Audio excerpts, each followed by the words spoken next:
Pleasant morning, my dear students. Welcome to the online class Social Science, grade 8th.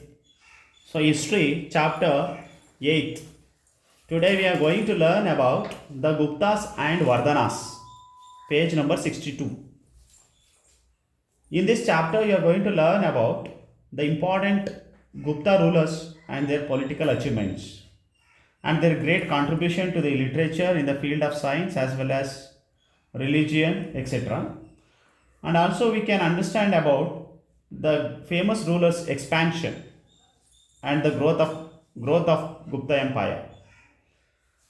And we also study in the next class, that is about the growth of Vardhanas and their contribution and literature in the field of education, and also to know the extent of Gupta empire in the map of India.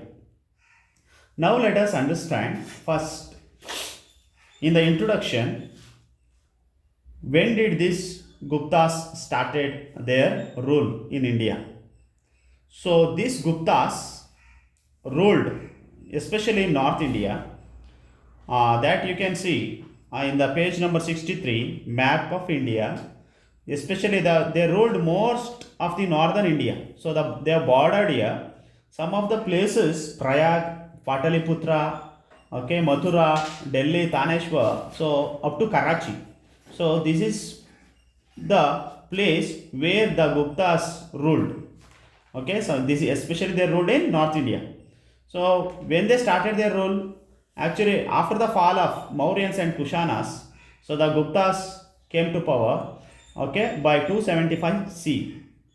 Okay, so before that the Maurya and Kushanas were ruling there, and where especially especially Guptas, after the collapse of Mauryans and Kushanas, so this Gupta period started in the North India, especially where Mauryans were ruling. Okay, that was North India, which was before, ruled by Kushanas, and the southern India, so it was ruled by Shatavahanas, and both their rule came to an end by the mid of the third century. So then later on, these Guptas remained as a feudatory rulers of Kushanas. So they were ruling especially in the part of Uttar Pradesh, and here the founder of this Gupta dynasty was Sri Gupta. Okay, and Sri Gupta, you can see the founder, the Gupta dynasty came to power by 275 CE. Sri Gupta was the founder of this dynasty. They started rule from Prayag. You can look into this map. Prayag is a marked here. So later on, they made now Pataliputra as their capital. Okay, and of course, apart from that, extension of administration, they also gave an importance for the field of in the field of literature, science during their period. Now let us understand, to know about the Guptas, what evidence we have, what are the sources are available to study about the history of Guptas. Now let us understand the sources of references are here. Following sources are available to know about the Guptas. First, we can understand them through the pillar inscription of Allahabad and pillar inscription of Mehruli, Vishakadatta's Mudra Rakshasa, and Rajshekhara's poetics, Kalidasa's literary works, and Kaumudi celebration of Vijike, and the writing of Ahyan. So these are some of the important evidences or sources are available to know about the Guptas. And also some of the historians studied about the Guptas, and they called, and Gupta period was one of the golden period in the Indian history. So V.A. Smith, one of the historians, says that Gupta age was one of the golden period. Okay, and many, not only V.A. Smith opinion, it is many historians' opinion that Gupta period was one of the golden age or golden period. And of course, among the Guptas, kings played a major role, and among them you can see the important kings were Samudragupta as well as Chandragupta II.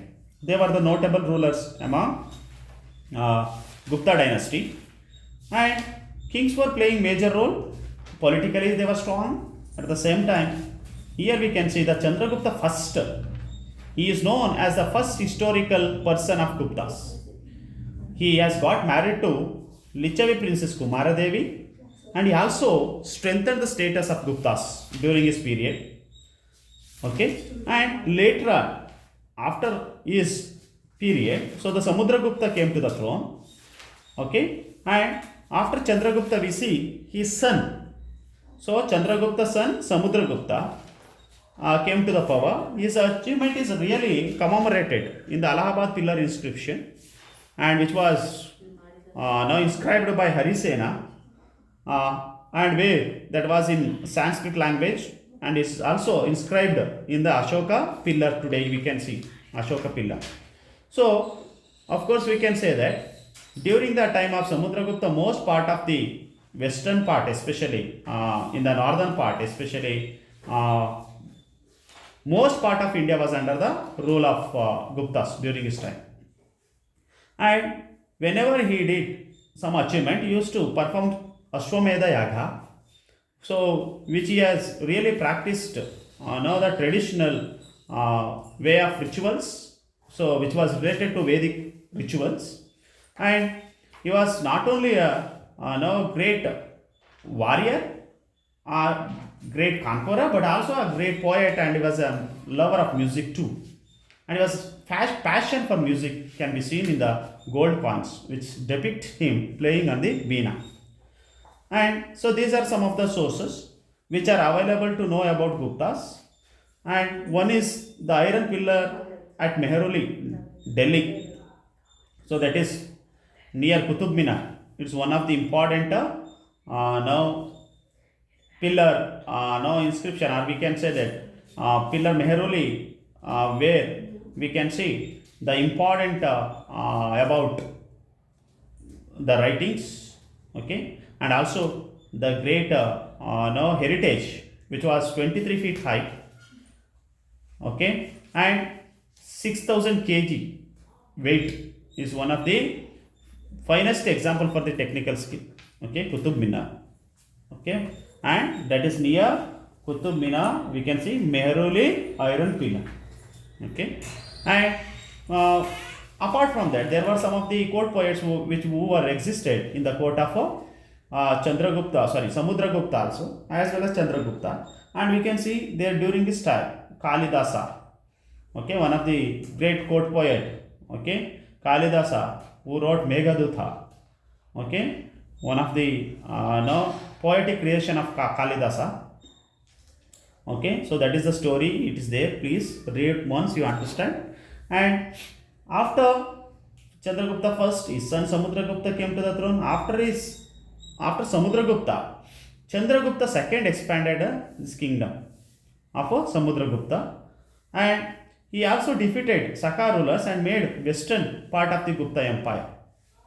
And of course, he also maintained a good relationship with the other royal families through marriages, and he also became became greatly influenced, and he earned the title Vikramaditya. So it is very important question to know.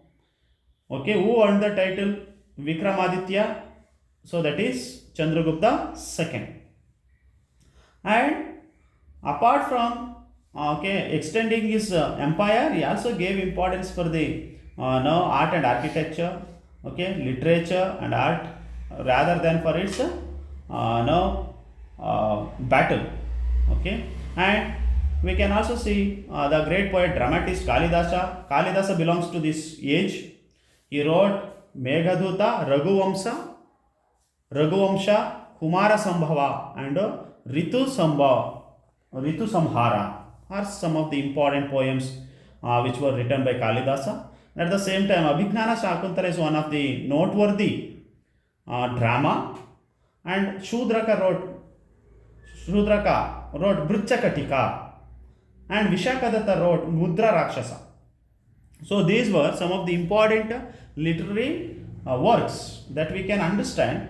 These Guptas not only gave importance for the administration or extension or for the battle, but at the same time they gave lot of they lot of contribution, or we can say that lot of importance for the literary works and heritage work, or some technology they used at the same time.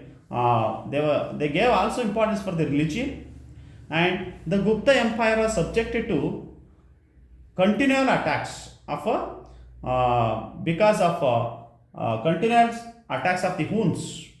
So that's why this kingdom very soon came to decline.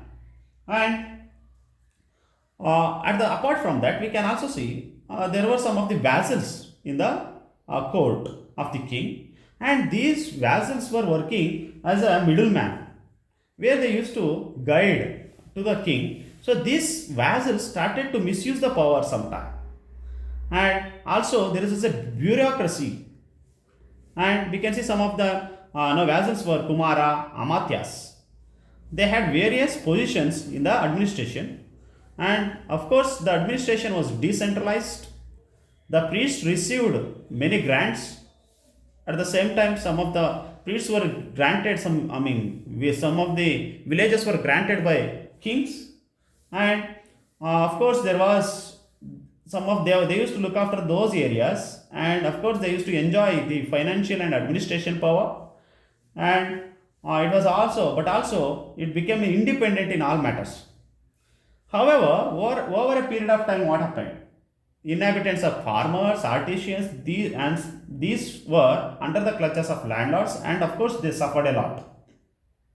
Okay, so that is about Guptas, and apart from that, we can see there are some of the other important things we can understand, that during their period they have developed trade, and they had a good trade, and of course they have developed their financial status in the administration, and this trade was actually limited some of the villages.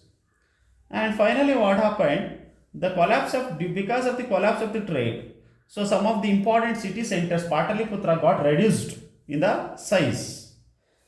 It means good economic or financial trade did not happen. Okay, size. And this period witnessed a great heights of the creation of a devotional and religious text too.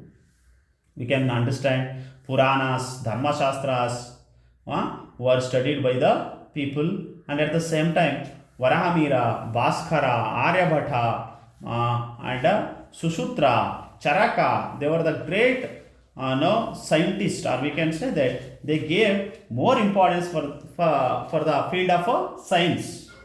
Okay, and we can also see during that time Varaha, Bhaskara, Aryabhata made significant contribution of astrology, astronomy, and mathematics. And Charaka wrote Charaka Samhita, and Sushruta wrote Sushruta Samhita or Sushruta Samhita, which deal with surgery. Okay, so Charaka wrote Charaka Samhita, Sushruta wrote Sushruta Samhita. Okay, so some of the scientists of this period, Gupta period, they are given. Dhanvantri was famous scholar in the field of medicine and was a specialist Ayurvedist. And Charaka, he was a medical scientist. And Sushruta was a surgeon, and he was the first Indian to explain about the surgery. Sushruta. Okay, sorry, Sushruta. And Aryabhata, he was a famous mathematician, at the same time he was a great astronomer. And we can also understand about Varahamihira. He was a famous astronomer. So these kind of important scientists, okay, they were existed in the court of Gupta, in the court of Samudragupta, in the court of Chandragupta. So they have given lot of contribution to the field of science and literature.